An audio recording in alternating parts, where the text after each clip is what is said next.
Di sebuah desa kecil, tersebar cerita aneh tentang uang yang tiba-tiba berserakan di jalan tengah malam. Konon, siapapun yang mengambil uang itu akan kaya mendadak, tapi hidupnya tak akan lama. Ternyata, uang itu adalah bagian dari ritual pesugihan tumbal nyawa. Satu persatu orang yang memungutnya menghilang tanpa jejak. Rian, seorang pemuda penasaran, nekat menyelidiki kebenaran di balik ritual ini, dan akhirnya terjebak dalam permainan maut yang mengincar nyawanya sendiri. Sebelum lanjut ke ceritanya, jangan lupa subscribe channel Mystery Story, tekan tombol like jika kalian suka dengan ceritanya. Dan silakan tulis di komentar jam berapa dan dari kota mana Anda menonton, dan pastikan tonton sampai selesai karena setiap detiknya penuh misteri yang belum pernah terpecahkan. Malam itu udara di desa Karangjati terasa menusuk tulang. Angin dari arah persawahan membawa bau tanah basah yang bercampur dengan aroma lumpur. Entah kenapa membuat suasana semakin sendu. Jalanan desa itu panjang, lurus, tapi di kiri dan kanan hanya hamparan sawah yang gelap, sesekali dipenuhi kabut tipis yang menyelimuti tanah. Lampu jalan nyaris tidak ada, hanya mengandalkan sinar kuning redup dari beberapa rumah warga yang jauh di kejauhan. Di sela-sela sunyi itu, suara jangkrik terdengar nyaring, diiringi sesekali gonggongan anjing yang entah dari mana asalnya. Rian memelankan laju motor tuanya. Jam tangannya menunjukkan jam 0:30, waktu yang biasanya ia habiskan untuk tidur. Tapi malam ini ia pulang lebih larut karena kerja lembur di bengkel tempatnya bekerja. Motor tuanya menggeram pelan. Rantainya berderit halus setiap kali ia menarik. Gas, ia menatap ke depan. Matanya berusaha fokus menembus kegelapan. Di tengah perjalanan, rasa kantuk mulai menyerang. Rian menguap kecil, matanya sedikit berat, tapi ia tetap berusaha waspada. Sesekali ia melirik ke arah pematang sawah, memastikan tidak ada orang yang tiba-tiba melintas. Di desa seperti ini, jarang ada kendaraan lewat tengah malam. Kalaupun ada, biasanya hanya orang-orang yang habis dari ronda atau nelayan yang hendak ke pasar subuh.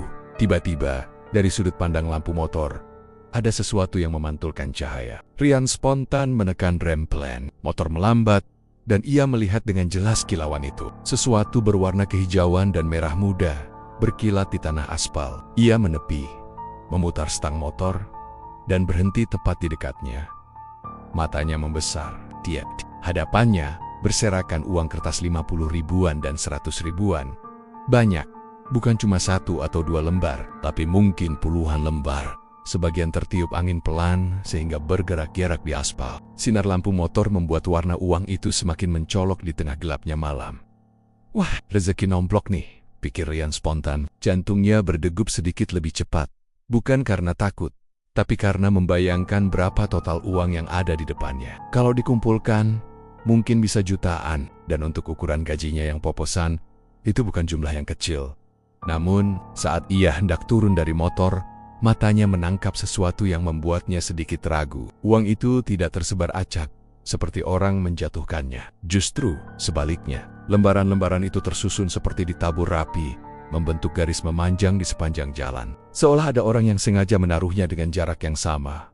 Lembar demi lembar, naluri Rian mulai memberinya tanda. Ada yang tidak wajar. Pandangannya mengikuti arah taburan uang itu, sampai akhirnya berhenti di ujung jalan yang diselimuti bayangan gelap. Di sana samar-samar ia melihat sosok seseorang. Tingginya tidak terlalu jelas karena tertutup kain hitam panjang yang menjuntai hampir menyentuh tanah. Sosok itu terlihat membungkuk, seperti sedang meletakkan sesuatu, atau mungkin mengambil sesuatu dari tanah. Gerakannya lambat, hampir tidak terdengar. Rian memicingkan mata, berusaha memastikan. Angin malam bertiup lagi, membuat kain hitam yang dikenakan sosok itu bergoyang perlahan. Ada rasa dingin yang merambat dari tengkuknya turun ke punggung. Dalam hitungan detik, sosok itu mulai bergerak mundur, perlahan-lahan menembus kegelapan, dan menghilang begitu saja. Tidak ada suara langkah, tidak ada bunyi ranting patah, hanya kesunyian yang kembali menyelimuti jalan. Rian menelan ludah. Bulir-bulir keringat dingin mulai muncul di pelipisnya, meski udara malam itu cukup menusuk. Entah kenapa, ia merasa seperti sedang diawasi. Pandangannya kembali ke uang di depannya. Rasanya seperti ada suara kecil di kepalanya yang membujuk. Ambil saja, siapa yang tahu. Tapi di sisi lain, bayangan kain hitam tadi membuatnya ragu. Ia teringat cerita yang pernah diceritakan neneknya waktu ia masih kecil. Dulu, di desa sebelah, ada orang yang menemukan uang di jalan malam-malam. Orang itu senang bukan main. Tapi beberapa hari kemudian, ia meninggal dengan cara mengenaskan. Neneknya selalu menutup cerita itu dengan peringatan, jangan pernah ambil uang di jalan malam-malam, apalagi kalau nggak tahu siapa yang menaruhnya. Itu bisa jadi bukan rezeki, tapi kutukan. Rian menatap uang itu lagi. Angin kembali bertiup, membuat beberapa lembar bergerak pelan, seperti mengundangnya untuk mengambil. Tapi di saat yang sama, dari arah gelap di ujung jalan, ia merasa seperti ada sesuatu yang bergerak. Pandangannya berusaha menembus kegelapan itu, tapi tidak ada yang terlihat. Ia menghela napas panjang, mencoba menenangkan diri. Mungkin cuma orang mabuk atau orang habis bagi-bagi uang acara. Pikirnya mencoba mencari alasan logis, tapi langkah kakinya tak kunjung bergerak turun dari motor. Udara di sekitar terasa semakin dingin. Entah kenapa, bulu kuduknya berdiri. Rian mulai merasa seperti ada sesuatu yang berdiri tepat di belakangnya. Ia menoleh cepat, tapi tidak ada siapa-siapa, hanya hamparan sawah gelap dan suara jangkrik yang tak henti. Namun, saat ia kembali menatap ke depan, jumlah uang di tanah itu seperti bertambah banyak. Ia yakin tadi hanya belasan lembar, tapi sekarang hampir 2 kali lipat. Jantungnya berdetak makin cepat. Rasanya seperti ada yang bermain-main dengan pikirannya. Ia memutuskan untuk langsung menancap gas, meninggalkan uang itu dan melupakan apa yang baru saja dilihat. Tapi sebelum ia sempat memutar gas, telinganya menangkap suara lirih, seperti orang berbisik dari arah ujung jalan. Suaranya panjang dan berat. Ambil. Rian, tangannya yang memegang stang motor bergetar halus. Ia tidak ingin menoleh lagi ke ujung jalan itu.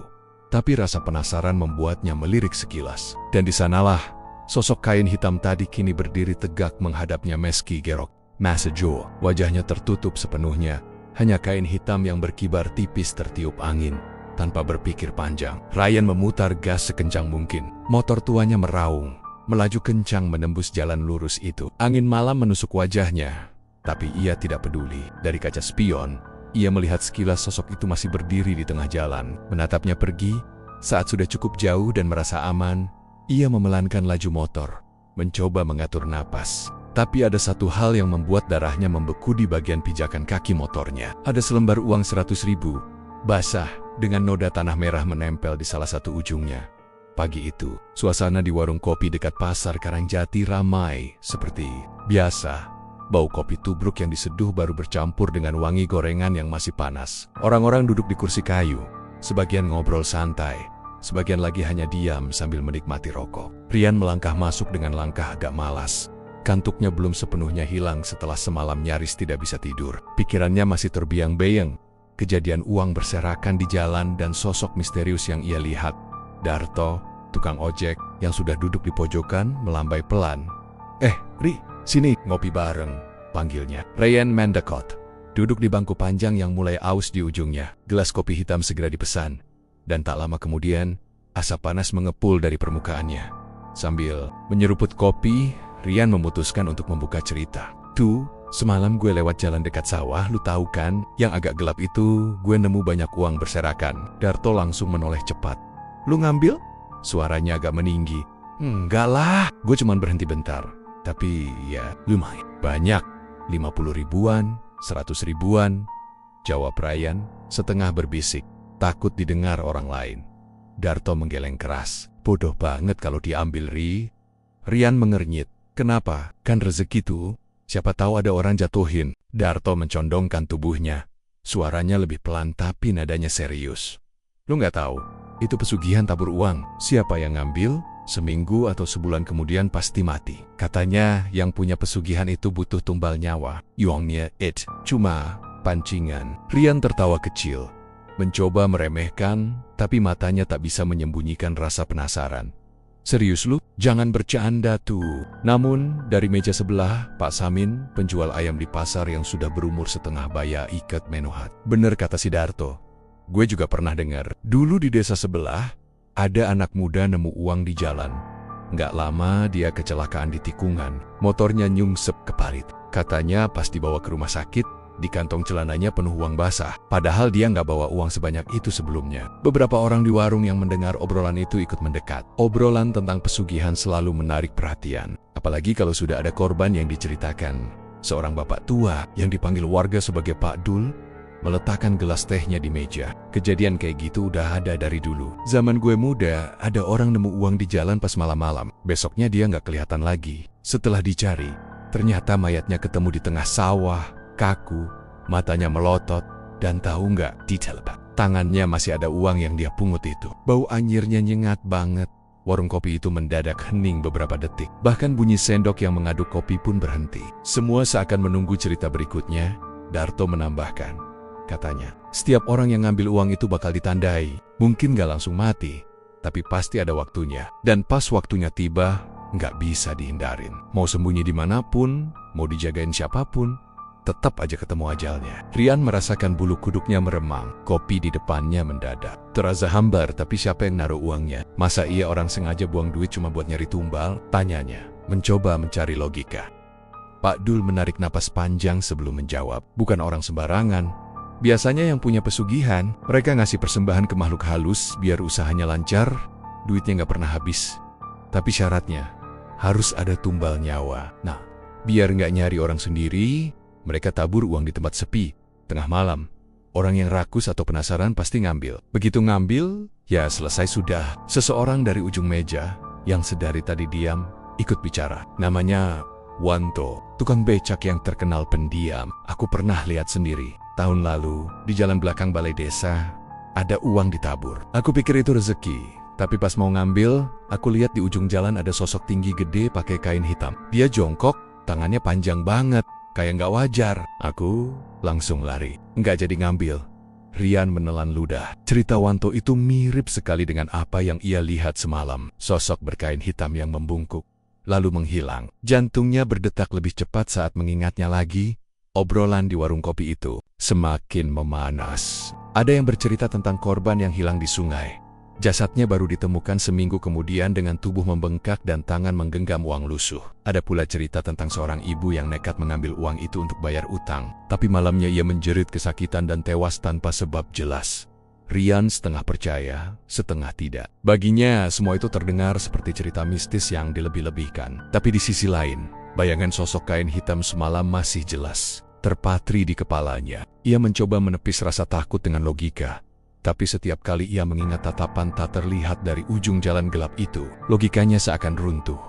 Warung kembali ramai dengan suara gelas dan obrolan lain, tapi Rian tetap diam. Pikirannya berkelana, mencoba menghubungkan cerita-cerita itu dengan apa yang ia alami. Semakin ia memikirkannya, semakin besar rasa penasaran yang tumbuh. Ia ingin tahu kebenarannya. Apakah memang benar ada pesugihan seperti itu? Atau ini hanya kebetulan yang dibisar-bisarkan warga? Ketika Rian hendak pulang, Darto menepuk bahunya. Gue saranin, lu jangan lewat situ lagi malam-malam, apalagi sendirian. Gue nggak mau besok dengar kabar lu hilang. Rian hanya mengangguk, tapi dalam hatinya, ia justru merasa tertantang. Larangan itu seperti cambuk yang membuatnya ingin membuktikan sendiri. Ia ingin melihat lagi siapa sosok berkain hitam itu. Dan yang terpenting, ia ingin tahu, kalau uang itu diambil, apa yang sebenarnya akan terjadi, sambil melangkah keluar dari warung. Rian tidak sadar bahwa dari kejauhan, ada sepasang mata yang memperhatikannya dari balik kerumunan pasar yang sibuk. Mata itu dingin, tidak berkedip, seolah sudah mengenalinya. 3 hari setelah obrolan di warung kopi itu, suasana desa Karangjati mendadak berubah. Dari pagi buta, suara gaduh terdengar di ujung kampung. Orang-orang berbondong-bondong berjalan ke arah sawah belakang rumah Pak Minto. Suara-suara riuh bercampur dengan nada panik membuat Rian, yang baru saja keluar rumah untuk membeli sarapan, ikut penasaran. Ia melihat Darto berlari kecil sambil menoleh ke arahnya. "Eri, cepetan ikut! Ada mayat!" teriaknya. Tanpa pikir panjang, Rian mengikuti langkah cepat Darto menuju lokasi. Jalan setapak menuju sawah becek karena hujan semalam. Bau lumpur bercampur dengan aroma daun padi yang basah menusuk hidung. Semakin dekat, suara bisik-bisik orang makin jelas terdengar. Ada yang beristighfar, ada yang berucap "Ya Allah" berulang kali. Ada pula yang hanya terdiam pucat.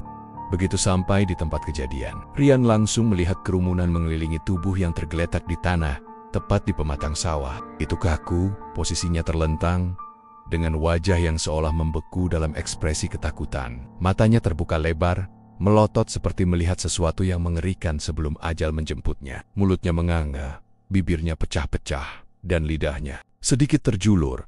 Rian merasakan udara di sekitarnya mendadak dingin. Ia mengenal sosok itu Pak Minto, petani yang rumahnya memang berada di ujung kampung. Laki-laki parubaya itu terkenal ramah, sering membantu tetangga, dan hampir setiap hari terlihat di sawahnya sejak subuh. Tidak ada yang pernah mendengar ia sakit atau mengeluh soal kesehatannya. Yang membuat suasana semakin mencekam adalah tangan kanan Pak Minto. Telapak tangannya menggenggam beberapa lembar uang lusuh. Warnanya tidak cerah seperti uang baru, malah agak kecoklatan. Ada bercak tanah basah di beberapa bagian, dan bau anyir yang menusuk hidung begitu tajam. Rian sampai harus menahan napas ketika mencium aromanya. Bau itu seperti campuran tanah basah, besi berkerat, dan darah yang sudah lama mengering. Bisik-bisik di kerumunan mulai terdengar. 3 malam lalu aku lihat dia di jalan dekat sawah. Kayak lagi mengutin sesuatu, kata seorang bapak dengan nada pelan tapi jelas terdengar. Aku juga lihat, sahut yang lain. Dia bawa senter terus berhenti lama di tengah jalan. Kupikir dia nemu dompet atau apa. Perkataan itu membuat dada Rian berdegup kencang. Ingatannya langsung melayang ke kejadian beberapa malam lalu. Saat ia sendiri melihat uang berserakan di jalan dekat sawah. Tempatnya persis sama. Bahkan bayangan sosok berkain hitam itu kini kembali terlintas jelas di benaknya. Sementara itu, beberapa warga mencoba menghubungi pihak berwenang. Tak lama, Pak RT datang bersama 2 orang perangkat desa. Mereka berusaha mengatur warga yang mulai berdesakan. Beberapa diminta mundur, sementara yang lain mencoba menutupi tubuh Pak Minto dengan kain batik. Namun sebelum kain itu benar-benar menutupi, semua mata sempat melihat tangan yang menggenggam uang lusuh itu. "Lepasin aja uangnya," kata salah satu warga. Tapi seorang ibu tua cepat-cepat menimpali, "Jangan, itu bukan uang biasa. Kalau itu dari pesugihan, yang megang bisa ikut kena." Ucapannya membuat beberapa orang mundur dengan wajah tegang. Tidak ada yang berani menyentuh, apalagi mengambil uang itu. Hujan gerimis mulai turun, membuat suasana makin suram. Air hujan membasahi wajah pucat Pak Minto. Tapi matanya tetap terbuka, lebar seolah tidak akan pernah terpejam. Setiap tetes air yang jatuh di wajahnya justru membuat ekspresi ketakutannya semakin menyeramkan di tengah kerumunan. Rian mendengar lagi bisikan-bisikan yang membuat bulu kuduknya merinding. Katanya kalau ada korban pertama, artinya ritual pesugihan itu lagi aktif. Biasanya nggak cuma 1 yang kena, bisa 2, 3, bahkan lebih, kata seorang bapak tua kepada temannya. Korban berikutnya biasanya orang yang ada di sekitar lokasi uang itu ditabur. Timpal yang lain Rian menandok, mencoba mengabaikan, tapi pikirannya tak mau diam. Ia ingat betul letak uang yang ia lihat malam itu. Don't I say that? Kalau malam itu ia sedikit saja tergoda untuk mengambilnya. Mungkin ia yang akan tergeletak di sawah hari ini. Bukan Pak Minto. Sebuah mobil pikap sederhana milik warga akhirnya digunakan untuk membawa jasad Pak Minto pulang ke rumahnya. Warga yang ikut mengangkat tubuhnya melakukannya dengan sangat hati-hati, seperti takut ada sesuatu yang ikut terbawa. Bau anyir dari uang di tangannya masih tercium, bahkan saat tubuhnya sudah ditutup kain dan diangkat. Beberapa orang sampai menutup hidung, bukan hanya karena baunya, tapi juga karena rasa takut yang tak terjelaskan. Ryan memutuskan mengikuti rombongan sampai ke depan rumah Pak Minto. Suasana di sana lebih ramai lagi. Tangisan keluarga pecah begitu jasad dibawa masuk. Istri Pak Minto pingsan beberapa kali. Anak-anaknya hanya bisa menangis tanpa suara. Tetangga-tetangga berusaha menenangkan, tapi suasana duka bercampur dengan ketegangan yang aneh. Semua orang tahu kematian Pak Minto bukan kematian biasa. Beberapa ibu-ibu mulai berbisik di teras rumah. 3 malam lalu aku dengar suara motor lewat tengah malam. Mungkin dia yang habis ambil uang itu, kata seorang perempuan. Iya, katanya pesugihan tabur uang itu kalau diambil, penunggunya bakal datang jemput. Nggak peduli pagi, siang, atau malam. Rian hanya berdiri di pinggir, memandangi suasana dengan hati berat. Matanya terpaku pada pintu rumah Pak Minto yang setengah terbuka. Dari celah itu ia sempat melihat tangan seseorang, mungkin keluarga atau tetangga, berusaha membuka genggaman Pak Minto untuk mengambil uangnya. Tapi anehnya, meski tubuh itu sudah kaku, jemarinya menggenggam sangat erat, seperti tidak ingin melepaskan. Butuh 2 orang untuk memisahkan uang itu dari tangannya. Dan ketika berhasil, bau anyirnya semakin menyengat. Ada yang membungkus uang itu dengan kain putih dan membawanya pergi entah kemana. Rian mendengar desas-desus bahwa uang itu harus dikembalikan ke tempat asalnya agar tidak membawa sial ke keluarga yang ditinggalkan. Hujan semakin deras, tapi Rian tetap berdiri lama di luar rumah itu. Ia tidak tahu kenapa, tapi rasa takut bercampur penasaran mulai menguasainya. Semua yang diceritakan Darto dan orang-orang di warung kopi kini terasa nyata. Pesugihan tabur uang bukan sekadar rumor. Dan yang lebih menakutkan, ia merasa kejadian ini belum selesai.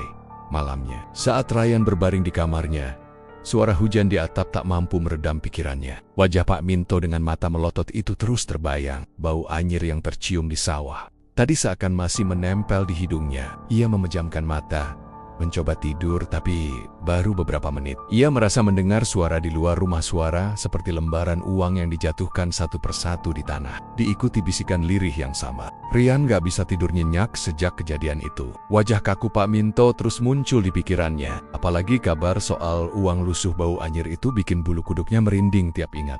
Malam-malamnya jadi aneh. Biasanya jam 9 dia udah rebahan sambil scroll HP. Sekarang malah gelisah. Pikirannya terus muter ke satu hal. Siapa yang nyebarin uang di jalan itu? Don't do it. Awalnya dia mikir, mungkin cuma prank orang iseng. Tapi waktu dia ingat cerita orang-orang tua soal pesugihan yang tumbalnya dipilih dari mereka yang ngambil uang, logikanya mulai kacau. Masa iya beneran? Masa iya zaman sekarang masih ada yang percaya pesugihan? Tapi kalau cuma kebetulan, kenapa yang ngambil uang itu langsung mati dengan cara mengerikan? Akhirnya, malam keempat, Rian nekat. Dia sengaja jalan lewat jalur dekat sawah itu. Motor bebek tuanya dipelankan, lampu dinyalain redup biar nggak terlalu kelihatan. Udara malam terasa dingin menusuk. Angin sawah berembus pelan, tapi bawa bau tanah basah yang aneh, seperti bercampur sama bau amis darah. Rian sengaja parkir motor agak jauh di bawah pohon beringin kecil, mematikan lampu, dan duduk diam sambil ngelihat ke arah jalan setapak di tengah sawah. Jam di HP menunjukkan jam 12:46. Dia tunggu sambil nyalain rokok, tapi tangannya gemetaran. Nggak ada orang lewat, hanya suara jangkrik dan sesekali kodok yang berkoar di pematang sawah. Tapi Rian merasa ada hawa aneh, kayak ada yang ngamatin dari kejauhan. Waktu jarum jam nyentuh jam 1:02, dia lihat sesuatu. Dari ujung jalan, muncul sosok tinggi besar. Badannya tegak, tapi gerakannya pelan banget. Dia pakai kain hitam panjang yang menjuntai sampai tanah. Dan bagian kepalanya kayak ditutup kain juga. Nggak kelihatan muka sama sekali. Sosok itu bawa kantong goni besar di pundak kirinya. Setiap beberapa langkah, tangannya yang kurus pucat ngambil sesuatu dari kantong itu lalu menaburkannya ke tanah. Rian yang ngelihat dari jauh langsung merinding. Karena benda yang jatuh itu jelas lembaran uang, lusuh, basah, dan kalau kena cahaya bulan, kayak ada bercak merah gelap di permukaannya. Jantung Rian makin kencang. Dia berusaha menahan napas. Tapi rasa takutnya bikin dadanya berat. Sosok itu terus berjalan sampai di titik tengah jalan setapak. Lalu, berhenti, pelan-pelan, dia berlutut, kedua tangannya diletakkan di tanah.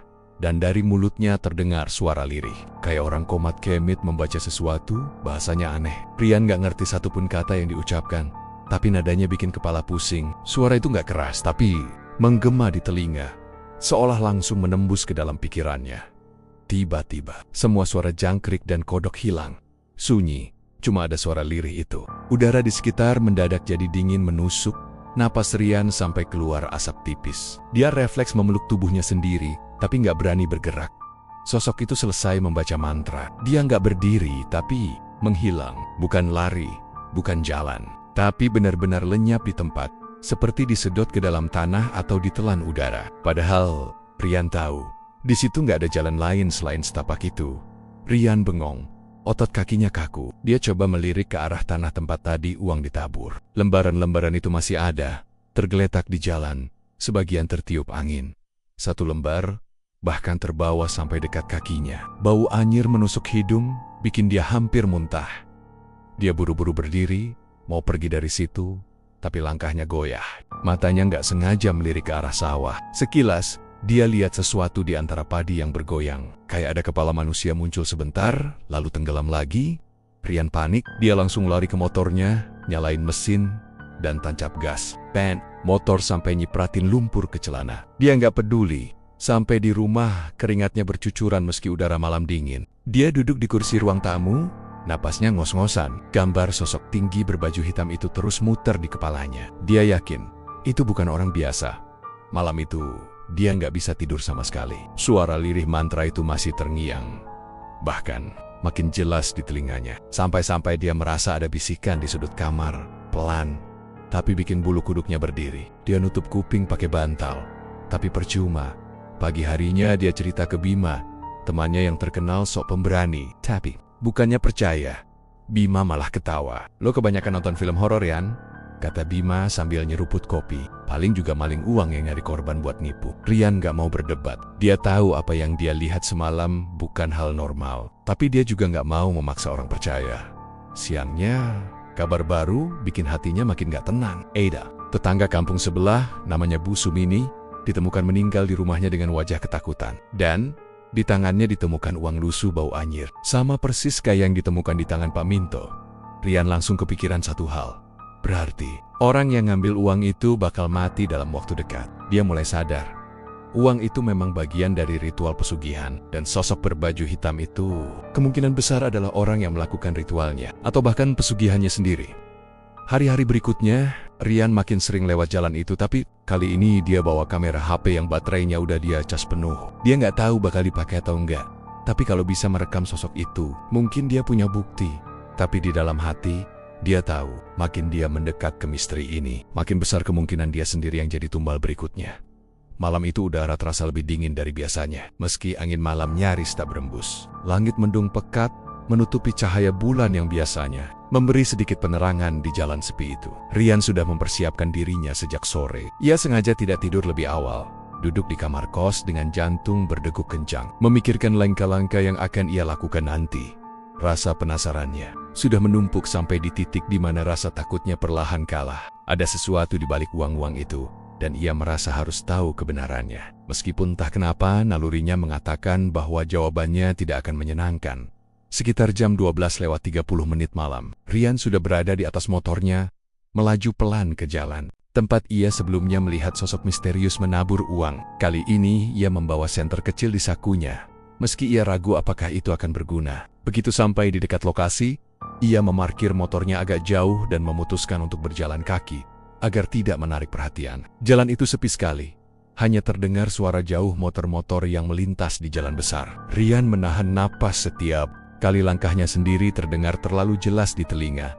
Sekitar pukul 1, matanya mulai menangkap kilau samar di tanah. Uang-uang kertas itu. Beberapa lembar tampak tergeletak begitu saja. Sebagian bahkan sedikit terlipat oleh angin malam. Jantung Rian berdetak lebih cepat. Ia menunduk, memperhatikan, tapi tidak menyentuh. Ia hanya berjalan mengikuti jejak itu. Melangkah pelan, mencoba menajamkan pendengarannya. Setiap beberapa meter, ada saja uang yang tergeletak. Jalurnya memanjang ke arah sebuah tikungan yang lebih gelap, di mana lampu jalan tidak berfungsi. Rian melangkah masuk ke kegelapan itu. Rasanya bulu kuduknya mulai meremang. Dari keyohan, samar-samar ia mulai mendengar sesuatu seperti suara gumaman. Ia tak yakin itu suara manusia atau hanya imajinasinya. Ia menelan ludah, matanya mencoba menembus gelap. Saat itulah ia mendengarnya suara langkah lain.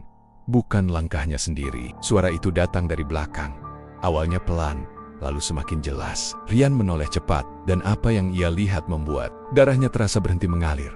Hanya berjarak 1 meter darinya. Berdiri seorang perempuan tua, kulitnya pucat, keabu-abuan, wajahnya keriput, bibirnya membiru seperti orang yang lama tenggelam di air. Rambutnya panjang kusut menutupi sebagian wajah, tapi yang paling mengerikan adalah matanya merah menyala, menatap lurus ke arah Rian dengan tatapan yang menusuk ambil. Uang itu, suaranya berat, serak dan bergema seperti datang dari dasar sumur. Rian terpaku, lututnya lemas, lidahnya kelu. Bahkan untuk sekadar mengatakan tidak, tubuhnya kaku seperti terjebak dalam mimpi buruk. Tapi ketika perempuan itu melangkah setapak lebih dekat, naluri bertahan hidupnya mendadak mengambil alih. Rian mundur perlahan, lalu tiba-tiba berbalik dan berlari sekuat tenaga ke arah motornya. Namun langkahnya diiringi suara yang membuat darahnya membeku. Tawa perempuan itu. Awalnya pelan, lalu semakin keras, semakin nyaring, dan terdengar semakin dekat, seolah ia sedang mengejar. Rian tak berani menoleh. Ia tahu kalau ia melihat ke belakang, mungkin ia akan kehilangan akal. Nafasnya tersengal, dadanya sakit, tapi ia memaksa kakinya terus bergerak. Ia berhasil mencapai motornya, tangannya bergetar hebat saat mencoba memasukkan kunci. 2 kali ia salah memutar. Sementara tawa itu, oh Tuhan, tawa itu sudah seperti tepat di belakang telinganya. Rasanya hawa dingin menusuk kulit lehernya. Ia akhirnya berhasil menyalakan motor, menarik gas sekencang mungkin, dan melaju keluar dari jalan itu. Anehnya, tepat ketika ban motornya menyentuh jalan besar yang lebih terang, tawa itu lenyap begitu saja, tidak memudar, perlahan hilang mendadak, seperti diputus. Rian menoleh cepat, dan jalan di belakangnya kosong. hanya gelap dan sunyi. Tidak ada siapa-siapa. Tapi keheningan itu tidak menenangkan. Justru membuatnya semakin takut. Napasnya masih memburu, dan tangannya menggenggam setang motor begitu erat, sampai buku jarinya memutih. Ia tidak pulang langsung ke kos. Ia malah terus melaju tanpa arah, hanya ingin menjauh sejauh mungkin dari tempat itu. Ketika akhirnya ia memutuskan berhenti di sebuah warung kopi 24 jam di pinggir kota. Ia masih gemetar. Pemilik warung, seorang bapak tua, menatapnya heran. "Mas, nggak apa-apa." Mukanya pucat banget. Rian hanya menggeleng. Ia mencoba menenangkan diri sambil menyeruput kopi panas. Tapi setiap kali ia menutup mata, bayangan wajah perempuan itu muncul lagi. Mata merahnya, suaranya dan tawa yang mengerikan itu. Saat ia memandangi uang di dompetnya untuk membayar, ia sempat tertegun. Ada satu lembar uang Rp50.000 yang tidak ia ingat pernah masukkan ke sana. Lembaran itu terasa lebih tebal. Dan ketika ia membuka lipatannya, darahnya kembali terasa dingin. Di sudut lembaran itu, ada noda coklat tua, seperti bercak darah yang sudah mengering. Malam itu, meski sudah sampai di kos, Rian tidak berani tidur. Lampu kamarnya tetap menyala, dan ia hanya duduk di pojokan, memeluk lutut, berusaha meyakinkan dirinya bahwa semua itu hanya ilusi. Tapi di luar, entah karena angin atau apa, ia merasa mendengar suara tawa itu lagi pelan, seolah datang dari kejauhan. Namun anehnya, setiap menit suara itu terdengar semakin dekat. Pagi itu udara sebenarnya cukup sejuk, tapi keringat dingin sudah membasahi leher dan punggung Rian.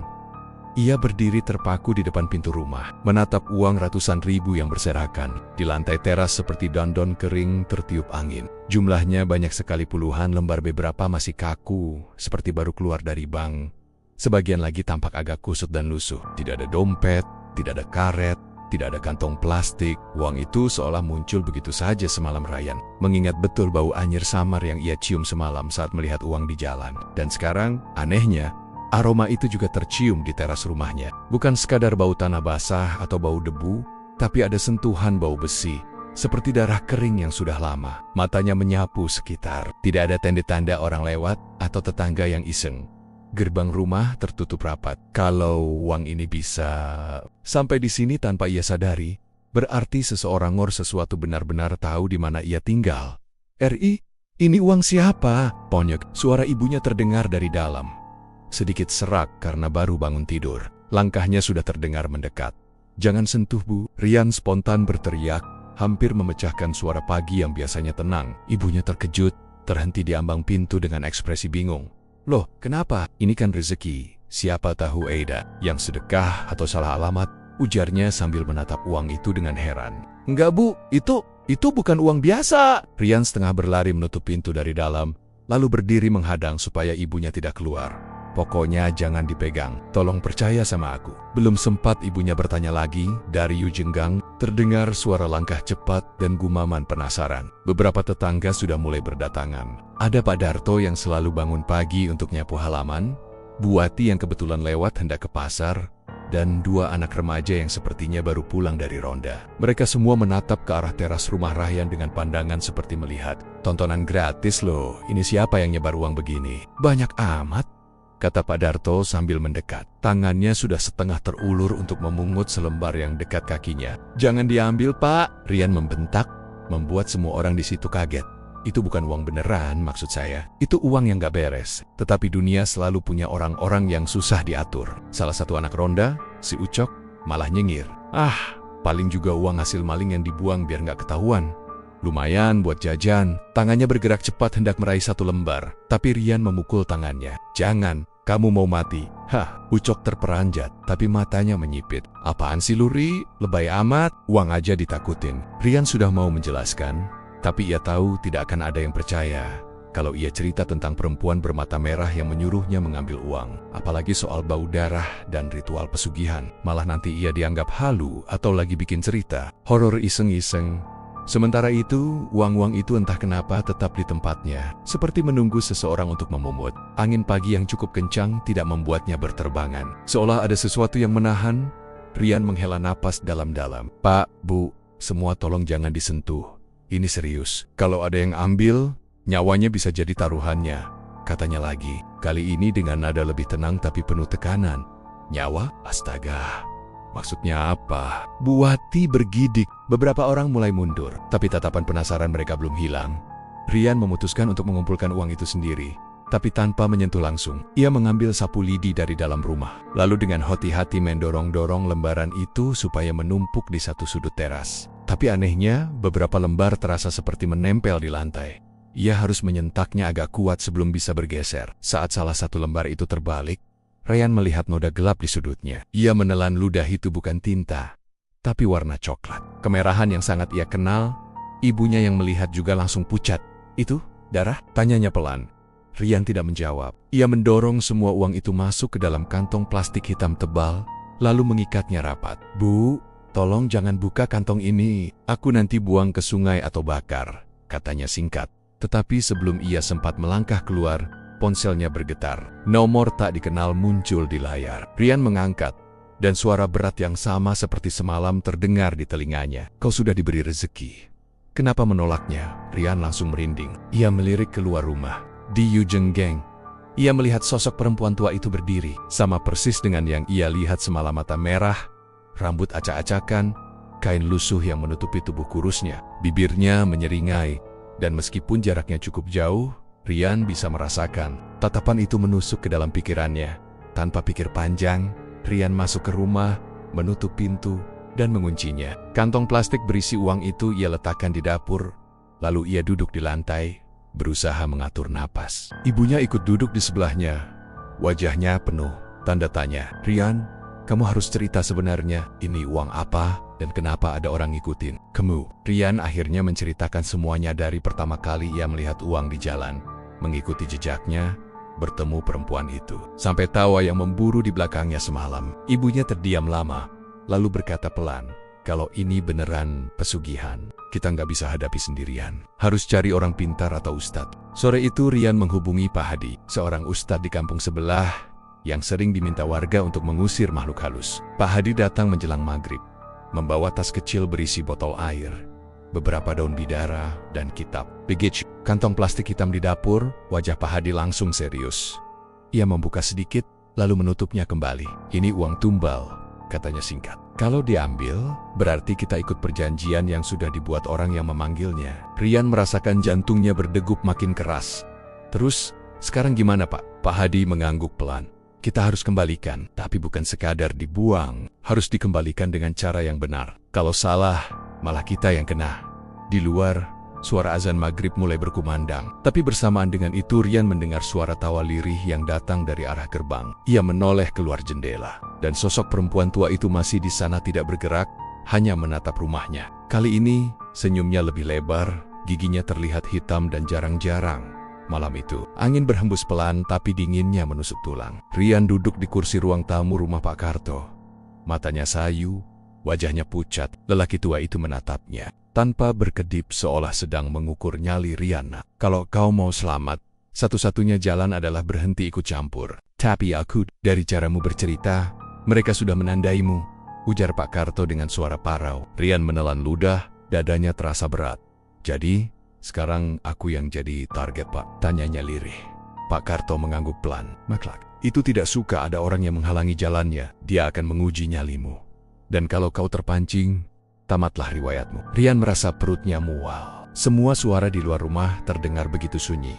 Hanya sesekali suara daun bambu berdesir. Ia tahu malam ini akan panjang. Pak Karto memberinya sebungkus kain hitam kecil berisi sesuatu yang dingin dan berat. "Jimat ini, pegang erat. Tapi ingat, ini hanya melindungimu sementara. Sisanya tergantung kau sendiri," katanya sambil menatap Rian dalam-dalam. Malam itu, Rian memutuskan tidak tidur di rumah. Ia memilih menginap di rumah sepupu jauhnya di desa sebelah. Ia berpikir, kalau ia pergi jauh, mungkin suara itu akan berhenti. Tapi sekitar pukul 2 dini hari, saat ia mencoba memejamkan mata, suara itu kembali terdengar. Ceklek, ceklek, seperti koin atau uang yang dijatuhkan ke lantai. Rian langsung terbangun. Jantungnya berdebar tak karuan. Ia menoleh ke arah lantai. Dan di sana, tepat di sisi kasur, ada lembaran uang lusuh yang baunya anyir seperti darah. Tangannya gemetar. Ia mundur ke sudut kamar. "Ini nggak mungkin. Ini nggak mungkin," gumamnya. Sepupunya yang tidur di kasur lain tak bergeming, seolah tak mendengar apa-apa. Rian sadar Suara itu hanya untuknya, seolah makhluk itu sedang berbisik, memanggil-manggil agar ia mengambil uang itu. Ia menutup telinga, tapi suara ceklek makin keras seolah memenuhi kepalanya. Pagi harinya, Rian memutuskan kembali menemui Pak Karto. Namun sebelum ia berangkat, ada sesuatu yang aneh di teras rumah sepupunya, berserakan uang yang sama, lusuh dan berbau anyir. Pak Karto hanya menggeleng pelan saat mendengarnya. Itu berarti dia mengikutimu. Kemanapun kau pergi, dia akan datang. Kau tidak bisa lari.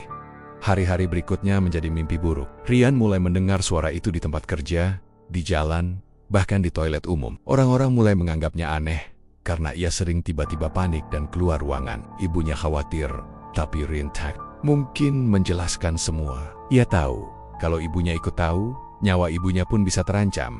Sampai suatu malam, hujan turun deras. Rian yang sudah tak tahan memutuskan pergi ke sawah di pinggiran desa, tempat di mana ia pertama kali melihat ritual tabur uang itu. Ia pikir, mungkin dengan mengembalikan uang yang pernah ia temukan, semuanya akan selesai. Ia bawa kantong plastik berisi uang lusuh yang selama ini ia kumpulkan. Di bawah hujan, ia taburkan uang itu di tanah becek. Namun, saat lembaran terakhir jatuh, suara itu terdengar begitu dekat di telinganya. Ceklek. Rian membeku. Dari balik gelap muncul sosok tinggi, kurus, dengan mata merah menyala. Bau anyir bercampur lumpur langsung menyergap hidungnya. Sosok itu merangkak mendekat. Tangannya panjang dan jari-jarinya penuh kuku hitam runcing. Rian ingin lari, tapi kakinya terasa terkunci di lumpur. Sosok itu menyentuh telapak tangannya dan memaksanya menggenggam selembar uang basah keesokan. Paginya, warga menemukan tubuh Rian di tepi sawah. Tubuhnya kaku, mata melotot, mulutnya setengah terbuka seperti hendak berteriak. Di telapak tangannya masih tergenggam erat selembar uang lusuh yang baunya menyengat seperti darah busuk. Berita itu cepat menyebar. Warga mengaitkan kematian Rian dengan cerita lama tentang ritual pesugihan tabur uang yang sudah turun-temurun jadi rahasia gelap desa. Sejak itu, setiap beberapa minggu sekali, ada saja warga yang mengaku menemukan uang berserakan di jalan atau depan rumah. Sebagian memilih membiarkannya, tapi ada juga yang tak tahan godaan. Dan setiap kali itu terjadi, pasti ada satu nyawa melayang dalam keadaan misterius. Pak Karto hanya bisa menghela napas setiap mendengar kabar itu. Ia tahu, selama masih ada orang yang tergiur uang haram, makhluk itu akan terus punya korban baru. Dan di malam-malam sunyi, suara ceklek akan selalu terdengar bagi mereka yang sudah dilihat olehnya. Kalau kau kebetulan berjalan di desa itu dan melihat uang berserakan di jalan, jangan pernah membungkuk untuk mengambilnya. Karena mungkin saja mata merah itu sedang menatapmu dari kegelapan, menunggu giliranmu untuk jadi bagian dari perjanjiannya. Kadang, sesuatu yang kelihatan menguntungkan belum tentu rezeki. Bisa jadi itu umpan maut. Dan ingat, kalau melihat uang di jalan malam-malam, apalagi di tempat sepi, lebih baik biarkan saja, karena nyawa jauh lebih berharga dari selembar uang. Terima kasih sudah menonton channel Mystery Story. Terus dukung channel ini dengan cara komen, like, share, dan subscribe. Mohon maaf jika ada kesamaan nama tokoh, tempat kejadian ataupun cerita, itu adalah kebetulan semata.